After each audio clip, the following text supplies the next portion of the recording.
அஸ்ஸலாமு அலைக்கும் ஃப்ரெண்ட்ஸ். வாங்க மாசி கருவாட்டு சம்பல் 10 நிமிஷத்தில் எப்படி ஈஸியாக செய்யலான்னு பார்க்கலாம். வாங்க பார்க்கலாம். ஒரு 10-15 வரமிளகாய் வந்து ஒரு கடாயில் நல்லா வறுத்து எடுத்து வச்சுக்கோங்க. இப்போ அதே கடாயில் தேவையான அளவு எண்ணெய் ஊற்றிக்கோங்க. ஒரு 5-6 பெரிய வெங்காயத்துலேயே சின்ன வெங்காயம் நான் சேர்த்துக்கேன். உங்களுக்கு எவ்வளோ தேவையான அளவு வெங்காயம் எடுத்துக்கோங்க. இதை நல்லா வதக்கி எடுத்துக்கோங்க. இப்போ நம்ம வறுத்து வச்சுருக்க மிளகாய் வந்து மிக்ஸி ஜாரில் நல்லா நெய்ஸாக நுணுக்கிக்கலாம். நுணுக்கி இது கூட சேர்த்து நல்லா மிளகாய் வந்து நல்லா வறுபட்டு வரணும். இப்போ நல்லா மிளகாய் வந்து நல்லா ஃப்ரை ஆகணும் எண்ணெய் கூட.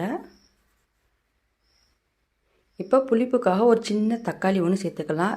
ரொம்ப தக்காளி வந்து சேர்க்கக்கூடாது. ஒரு சின்ன தக்காளி ஒரு புளிப்புக்காக சேர்த்துக்கலாம். சேர்த்து நல்லா வதக்கிக்கோங்க.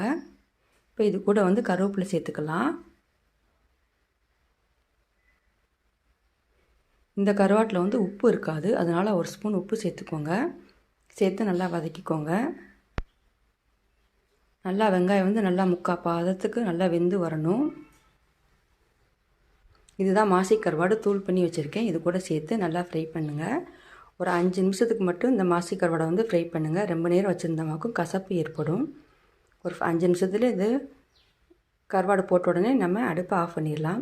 ஓகே ஃப்ரெண்ட்ஸ், இந்த வீடியோ பிடிச்சிருந்தா லைக் பண்ணுங்கள், ஷேர் பண்ணுங்கள், கமெண்ட் பண்ணுங்கள். தேங்க்ஸ்.